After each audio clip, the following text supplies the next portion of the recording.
A warm welcome back to today's aviation news recap. There is a new aircraft order, a pretty fascinating operator of the Boeing 777, first flights for an Airbus A350-1000, and expansion at JetBlue, beginning right off the bat within North America, and that follows JetBlue announcing an exciting transatlantic expansion of service with flights to Dublin and Edinburgh being put on sale. The Airbus A321neo will make daily operations to Dublin and Edinburgh possible, with 16 redesigned Mint Suite seats and 144 core seats with a sleek and spacious interior available. JetBlue notes that the A321neo with Mint features a 20% increase in fuel efficiency and up to 500 nautical miles in additional range. Dublin and Edinburgh will become JetBlue's newest transatlantic destinations, with daily services being launched. New York's John F. Kennedy International Airport and Boston Logan to Dublin will begin on March the 13th, 2024. JetBlue says this is unfortunately at the moment just a seasonal service and therefore will cease on September 30th, 2024. Meanwhile, its Edinburgh announced flight will depart from New York JFK on May the 22nd, 2024, before concluding service on the same day, that being September 30th. As part of the expansion, this is the company's fourth and fifth transatlantic markets that it will attend to. The two destinations join existing daily services towards London, Paris, and Amsterdam, which have been hugely popular for their airline since their respective launches. But interestingly, what is worth noting, and if you tuned into yesterday's video, you'd recall this, but there are a lot of question marks over whether JetBlue will be able to continue their Amsterdam service following new potential restrictions being imposed on the flight capacity into this airport. All the flights that have been announced will depart North America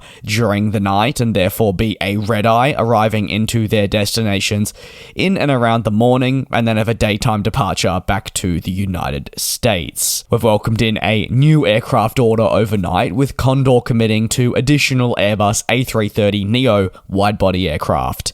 A deal from the German Condor arrives as the carrier looks to really continue its growth plans and puts in a special focus on long-haul fleet. The three additional units in the Neo series are, if you're curious, for the A330-900 variant. Not only is the A330-900 variant the most popular type in the family of aircraft by a country mile, but notably it is the variant Condor already operates. Therefore, they are pretty familiar with it, and it makes sense to continue and order that type. Condor says that the units will arrive in 2026, 2027, and therefore grow its long-haul fleet towards 21 total aircraft once they have been fully delivered, and their reliance on the Airbus A330 will continue growing. Currently, Condor says they have 10 A330s to their name, or should I say A330neos. More than half are responsible for flying to long-haul destinations in the upcoming winter schedule. These A330neos only average an age of 0.5 years, their oldest unit is 0.9, and it really highlights the youthful feel that these wide bodies do present to Condor. Initially, these aircraft were part of efforts to replace the Boeing 767s by spring 2024. However, as additional commitments have come in, including the one I'm talking about today, well, the expectation is that over time, it will be used more so to actually grow. Currently, Condor only operates 5 767-300ERs, and these average an age of 29.4 years. It's the oldest in the fleet and certainly getting on in terms of age. No doubt the company will want to do everything in its power to try and work towards replacing these.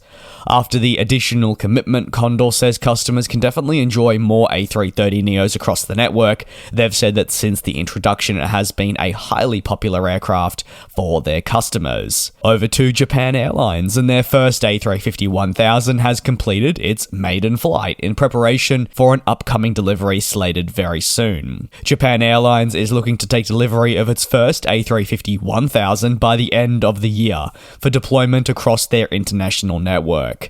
Initially, you may recall that the type was scheduled to be delivered in November. However, there was a delay due to supply chain issues. Again, shock horror there. It is something that is widely being seen across the aviation industry. Once this plane, though, can be delivered, albeit with a delay, and familiarization occurs, the airline hopes to deploy the aircraft from Tokyo Haneda towards New York JFK. Japan Airlines currently has commitments for 13 of the A350-1000s. The expectation is that once it is introduced, it will act as almost a flagship. With 13 total units, Japan Airlines will look directly towards replacing its existing 777-300ER fleet with the A350s. It almost is a one-for-one replacement, with 13 777s and 13 A350-1000s. By the end of 2028, Japan Airlines says that all its Dash 1000s should be delivered, as they will have a staggering progression of deliveries over the next few years. Japan Airlines unveiled its new first and business class suites to feature on the A350-1000 only a handful of weeks ago, to quite the reception. The broader goal with the introduction of this aircraft is to enhance the customer experience and bring that high level of service that people have come to know and expect, but only increase it too. The final story of today sits with Air New Zealand, that will be flying an ex-Cathay Pacific Boeing 777 on a lease. The acquisition of another 777 also means the return of first-class suites for paying customers on select routes that this aircraft will feature on. The Boeing 777, which is now technically theirs on a lease, being an ex-Cathay Pacific aircraft, does mean it is kitted out in their product.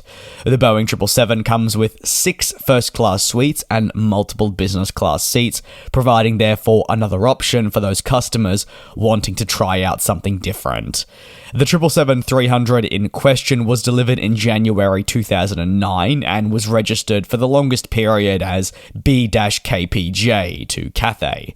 During the height of the global pandemic, it was stored before being acquired by Airlease Corporation. At Airlease Corporation, it was registered again as T7-SUN, so S-O-N, and this being in August 2022 before it arrived in Auckland, New Zealand for coverage. It spent many months on the ground before arriving in New Zealand in San Antonio, and now it is slated to be registered with Air New Zealand as ZKOKU.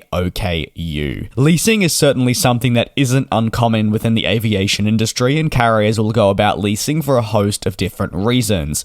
Also, it could be for short-term or long-term solutions, whether that be to, say, cover lost capacity. Maybe it is through an aircraft problem, which would definitely be the case in recent times, or maybe demand is rising so quickly and there is an inability to get a new aircraft on as quickly as maybe they would need.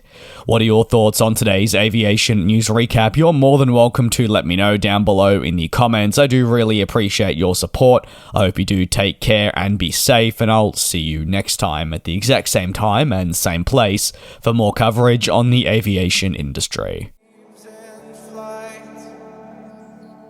And we'll fly.